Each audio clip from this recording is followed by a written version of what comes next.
Hello दोस्तों, तो आज की इस वीडियो में हम आप सभी लोगों को डी फार्मा फर्स्ट ईयर का एक बहुत ही मोस्ट इंपॉर्टेंट टॉपिक जिसका नाम है इम्प्योरिटीज़। इम्प्योरिटीज़ क्या होती हैं और फार्मास्यूटिकल के अंदर इम्प्योरिटीज कैसे कैसे हो जाता है उसके बारे में हमारा डिस्कस करना हो। तो आज की वीडियो में बने रहे दोस्तों। अगर आप सभी वीडियो अच्छी लगे तो लाइक शेयर कमेंट और हमारे चैनल को सब्सक्राइब करना बिल्कुल ही ना भूलें। तो चलिए देखते हैं इम्प्योरिटीज़ क्या होती हैं। जब किसी फार्मास्यूटिकल प्रोडक्ट में यानी कि जब किसी फार्मास्यूटिकल प्रोडक्ट को तैयार कर किया जाता है तो उसमें कोई अदर ऑर्गेनिक सब्सटेंस आ जाता है जिसे ही इम्प्योरिटीज़ कहते हैं। देख लीजिए फिर से। जब किसी फार्मास्यूटिकल प्रोडक्ट को तैयार किया जाता है तो उसमें जो कोई अदर ऑर्गेनिक मटेरियल आ जाता है जिसे ही इम्प्योरिटीज़ कहते हैं। ठीक, जिसे ही इम्प्योरिटीज़ कहते हैं। अच्छा कहते समझ में आ गया होगा उस वाला टॉपिक। फिर है सोर्सेस ऑफ इम्प्योरिटी, किन किन कारणों से इम्प्योरिटीज हो सकती हैं। रॉ मटेरियल के कारण हो सकती है, इंटरमीडिएट के कारण हो सकती है, रीजेंट मटेरियल के कारण हो सकती है, रिएक्शन यूजलेस के कारण हो सकती हैं, स्टोरेज के कारण हो सकती हैं, क्रॉस कंटामिनेशन के कारण हो सकती हैं, मैन्युफैक्चरिंग एरर्स के कारण हो सकती हैं और पैकेजिंग एरर्स भी हो सकती हैं। फिर है माइक्रोबियल कंटेमिनेशन के कारण भी हो सकते हैं। इसकी ट्रिक जो होती है MRI SC MRR P। ठीक, इसकी जो होती है ट्रिक होती है।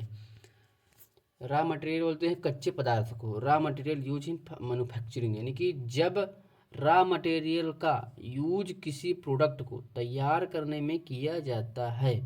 यदि रॉ मटेरियल में कोई पहले से इम्प्योरिटीज है तो वह फाइनल प्रोडक्ट में इम्प्योरिटीज हो जाती है। यानी कि जो रॉ मटेरियल होता है उसको जब हम मैन्युफैक्चरिंग में यूज करते हैं, जैसे टैबलेट कैप्सूल सब बनाने में, सस्पेंशन वगैरह। ठीक है, तो अगर रॉ मटेरियल में पहले से इम्प्योरिटी है तो जो हम प्रोडक्ट बनाएंगे सिरप टैबलेट कैप्सूल वगैरह, तो उसमें भी वो इम्प्योरिटी हमको देखने को मिलती है, जिसको कहते हैं रॉ मटेरियल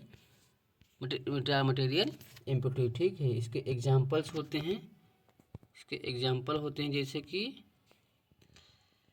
सिल्वर हो गया, गोल्ड हो गया, बिस्मिथ हो गया। ठीक है, इसके ये एग्जाम्पल होते हैं।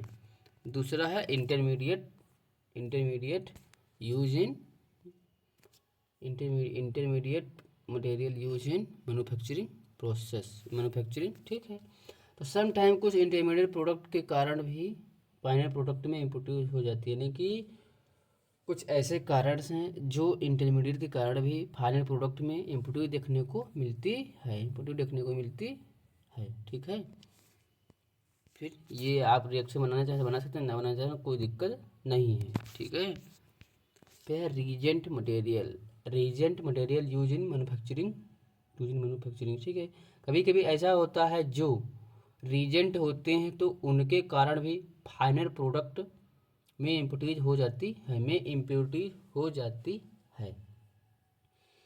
ठीक है, ये भी रिएक्शन इसका दर्शाया गया है। आप लिखना चाहें तो लिख सकते हैं, ना लिखना चाहें तो कोई दिक्कत नहीं है।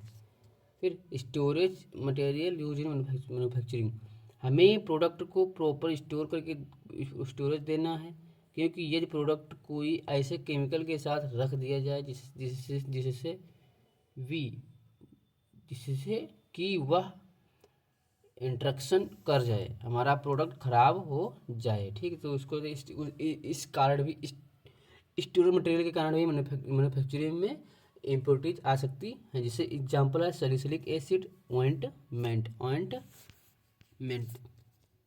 फिर है packaging material use in manufacturing process. Tablet की पैकेजिंग में एरर्स हो जाती है।